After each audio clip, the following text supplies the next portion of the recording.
El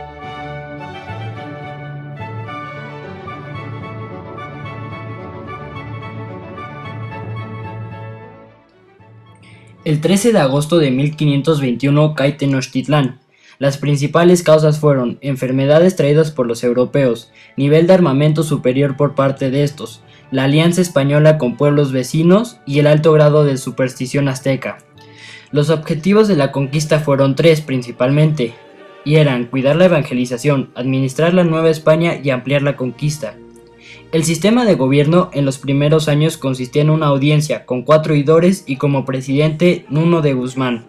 Después le siguió una segunda audiencia, que fracasó, y al fin, en 1535, el rey la desconoce y manda a don Antonio de Mendoza como virrey. En ese año, el virreinato de la Nueva España empieza.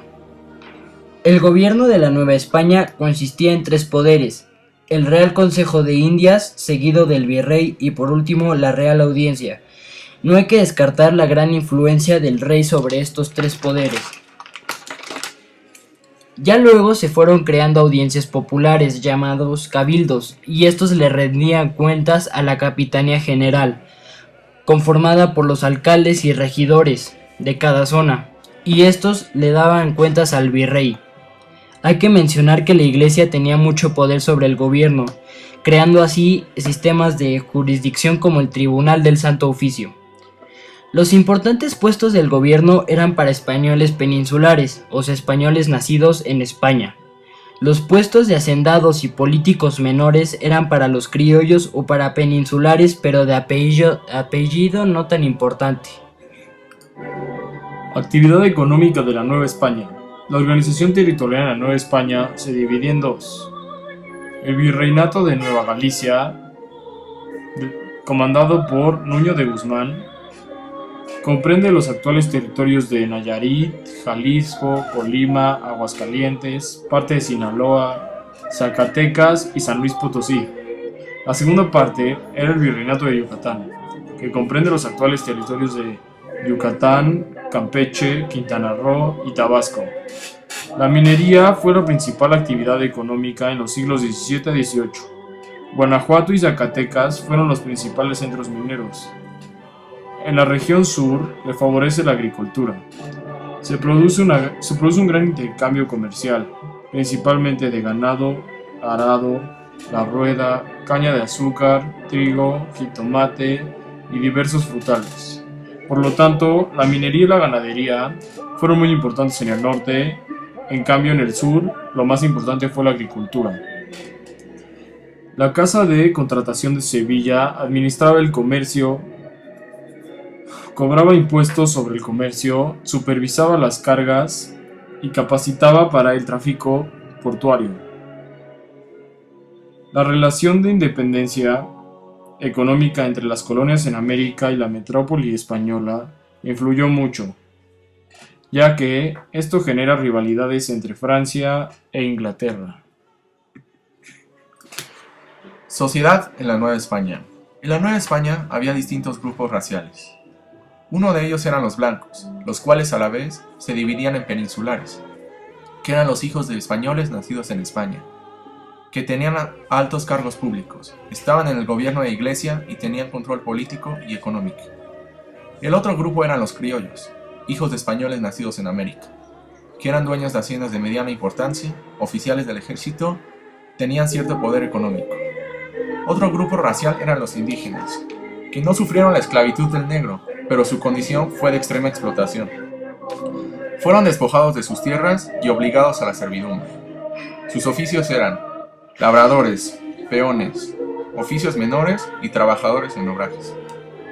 El otro grupo racial eran los negros. Llegaron en calidad de esclavos procedentes de África. Se les marcaba en el hombro y en la espalda, y no tenían derecho alguno. En la Nueva España habían artesanos y artistas de distintos oficios, como plateros, herreros, tejedores, carpinteros y pintores, que desarrollaron su trabajo durante el periodo colonial en torno a organizaciones llamadas gremios. Estas eran conformadas por maestros, oficiales y aprendices. Estas corporaciones de tradición medieval estaban reglamentadas por ordenanzas. Para pertenecer a un gremio, además de los obstáculos impuestos a los indios, mulatos y mestizos, había que emprender una larga carrera. Se comenzaba por ser aprendiz a los 12 o 15 años de edad y más tarde obtener el título de maestro y poder abrir un taller.